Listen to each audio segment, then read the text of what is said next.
we push here with the athletes is starting the meals and starting the foundations with a good bit of protein. So they have a small and regular protein feeds through the day, and on a couple of levels it's good in that it's providing those building blocks to build new muscle and repair damaged muscle. And we get some real good benefits from the athletes in that it fills them up as well, helps manage their appetite.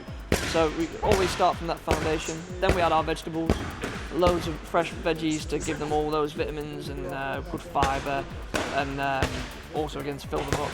And then depending on how hard they've worked, we'll put the carbohydrates in for energy. And I think if those sort of basic principles are the sort of things we can all live our life by. And if we get that right, then you're not having too much energy when you don't need it, and sort of listening to your body a little bit, really.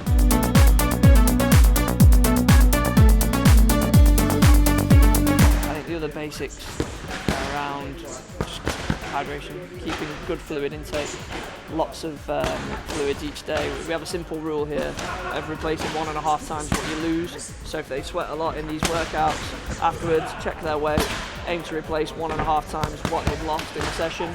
But for the general public, we'd say 4 litres a day, at minimum, 2 of which you get from your foods. So all your fresh fruits and vegetables, obviously a large percentage water, as are things like your dairy, yogurts, things like that. But generally, 2 litres from drinks and 2 litres from your foods. Keeping well hydrated is a great start.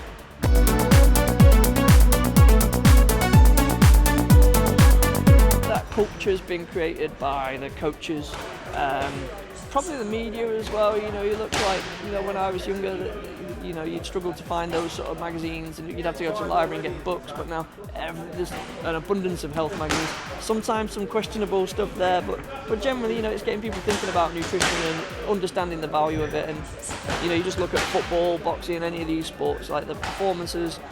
The work rate's just getting higher and higher. You just look at the equipment is getting lighter and faster. Like everything's just evolving all of the time, and the modern athlete's just got to work hard to keep up. So I think nutrition being one of them. I think I'm fortunate with the athletes that I work with, in that they're all elite. They're all committed. They all want to make a positive change, and we don't find nutrition to be a hard sell really. I think most of them have either, particularly in this environment, that there's 2 or 3 people competing for one space. So if you want to get that spot, you've got to do everything you can to get there. And every day you get to see your opponent eating well or training hard, and you think, God, I've got to keep up. If you don't, you're going to struggle.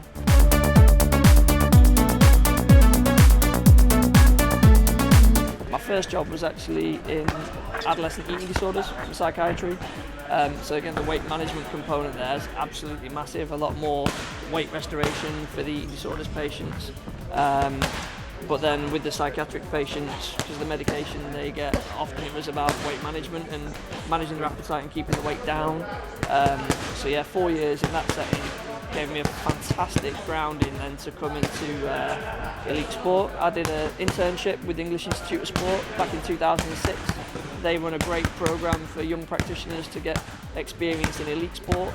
So joined them in 2006, working with wrestling and water polo to get more weight management support with wrestling. And then after the Beijing Olympics in 2008, there was an opportunity to come here with British boxing. And then we quickly got the introduction of women's boxing, and that became a full-time role really. The consultancy bits are just going on the side really.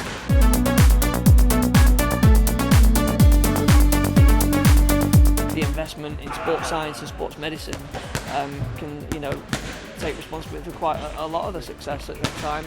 Ultimately you need good athletes and coaches, but you'd like to think that what we do also makes a big difference and helps the athletes get where they need to be. We always use the phrase of coach-led and athlete-focused. So we're here to support the coaches in their goals, and we focus on the athlete's needs. By getting the nutrition right, if that means the coaches can get the athletes for more training sessions, to work longer in training sessions, recover quicker after those sessions, and then ultimately get more out of their performance, then it's fantastic.